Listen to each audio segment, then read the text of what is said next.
Hello, I'm Adam Kozort, and here is your pearl of truth for today. In 1 Timothy chapter 1, verses 9 through 11, the Apostle Paul wrote, "Knowing this, that the law is not made for a righteous person, but for the lawless and insubordinate, for the ungodly and for sinners, for the unholy and profane, for murderers of fathers and murderers of mothers, for manslayers, for fornicators, for sodomites, for kidnappers, for liars, for perjurers, and if there's any other thing that is contrary to sound doctrine, according to the glorious gospel of the blessed God which was committed to my trust." Paul talks about the fact that the law, and he's talking about the gospel, he's talking about the New Testament, the law of Christ, that the law was given not for those who were righteous, but for the unrighteous.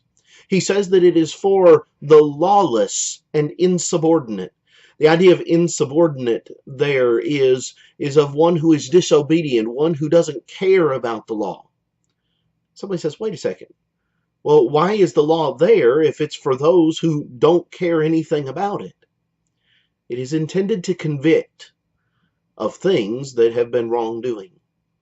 You see, if there is no law, there is no sense of right and wrong. There is no means of being able to tell good and evil, good choices and bad choices.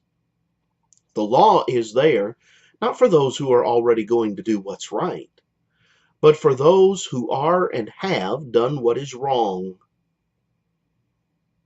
When you consider this list, there is found in this list those things that basically everybody in our society would say is wrong. But there's also found in this list things that an increasing portion of our society believes is all right.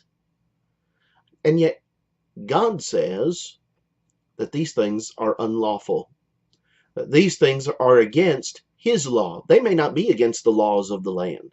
They may not be anything that the laws around us say is wrong or say that is worthy of prosecution. But God says they are against His law. They are against His standards. They are things which are contrary to sound doctrine, as He puts it at the end of the passage. These things are found in the glorious gospel. If we really want to know what God thinks, we need to stop asking men and start asking God, because God has made it clear where He stands on many of the issues of today. The problem is many people don't want to see them. Many people don't want to understand what God says, because understanding what God says would put a burden on their lives for what it is they're required to do. And it would put a burden on their conscience. And so it is easier just not to know than it is to know and not to do. But God said all of those things that He listed in these verses are things that He stands against. And there are other things as well, as is stated by the idea of if there is any other thing that is contrary to sound doctrine. Do we really want to know what the law says? We need to, because it's the standard by which we are going to be judged on that final day. Do we truly understand the standard that God is going to use for salvation and for righteousness? I hope you have a great day and that you'll take this pearl of truth with you.